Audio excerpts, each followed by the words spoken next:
പത്തനംതിട്ട ജില്ലയെക്കുറിച്ചുള്ള പ്രധാനപ്പെട്ട വിവരങ്ങളാണ് ഈ വീഡിയോയിൽ ഉൾപ്പെടുത്തിയിരിക്കുന്നത്. കടൽത്തീരമില്ലാത്ത ജില്ലയാണ് പത്തനംതിട്ട. പമ്പ നദീതടത്തിലെ ശബരിഗിരി സംസ്ഥാനത്തെ പ്രധാന വൈദ്യുതി പദ്ധതികളിൽ ഒന്നാണ്. ഇന്ത്യയിലെ ആദ്യത്തെ പോളിയോ വിമുക്ത ജില്ല കൂടിയാണ് പത്തനംതിട്ട. തീർത്ഥാടന ടൂറിസത്തിൻ്റെ ആസ്ഥാനം എന്നറിയപ്പെടുന്ന ജില്ലയാണ് പത്തനംതിട്ട. ആരാധനാലയങ്ങളുടെ ജില്ല കൂടിയാണ് പത്തനംതിട്ട. കേരളത്തിലെ ജനസംഖ്യാ വർധന നിരക്ക് ഏറ്റവും കുറഞ്ഞ ജില്ലയാണ് പത്തനംതിട്ട.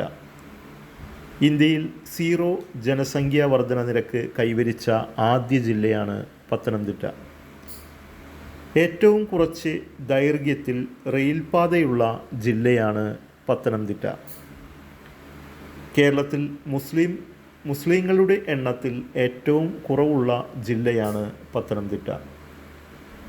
ഇന്ത്യയിൽ ആദ്യമായി ISO സർട്ടിഫിക്കേഷൻ ലഭിച്ച പ്രാഥമികാരോഗ്യ കേന്ദ്രം ഇരവിപേരൂർ പഞ്ചായത്തിലെ ഓതറ പ്രാഥമികാരോഗ്യ കേന്ദ്രമാണ് ഇന്ത്യയിൽ ആദ്യമായി ISO സർട്ടിഫിക്കേഷൻ ലഭിച്ചത്.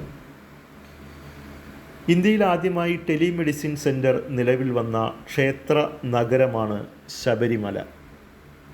ഇന്ത്യയിൽ ആദ്യമായി ജനങ്ങൾക്ക് സൗജന്യമായി വൈഫൈ ലഭ്യമാക്കിയ പഞ്ചായത്താണ് പത്തനംതിട്ട ജില്ലയിലെ ഇരവിപേരൂർ.